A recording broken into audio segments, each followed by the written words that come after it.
Institute is launching a new crash test to improve protection for people in serious frontal crashes. Since 1978, the federal government has conducted a full-width frontal crash test into a rigid barrier.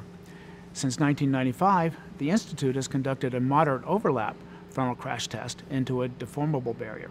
This new small overlap crash test replicates what happens when only a small portion of a vehicle's front end strikes another vehicle or an object, like a pole or a tree. The key crash-absorbing structure in vehicles is located here in the middle of the front end. People are vulnerable in small overlap crashes because these structures are bypassed and the crash forces can go directly into the occupant compartment. One of the top performers in our test was this Volvo S60. Volvo engineers designed the S60 to do well in small overlap crashes.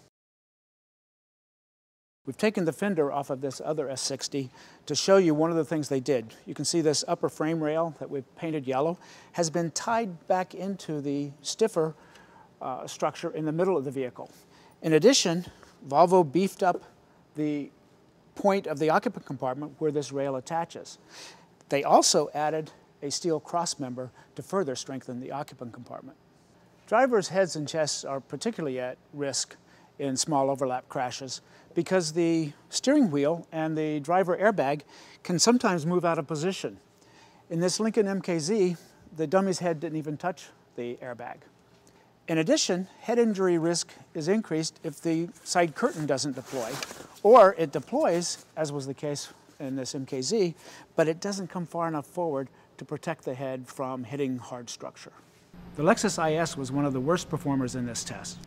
The front pillar pushed in toward the driver, the front wheel pushed into the occupant compartment, and the footwell collapsed, trapping the dummy's feet. The first key to crashworthy vehicles is to keep the occupant compartment intact. If you pack a fragile item in a strong box, it's more likely to arrive at its destination without breaking.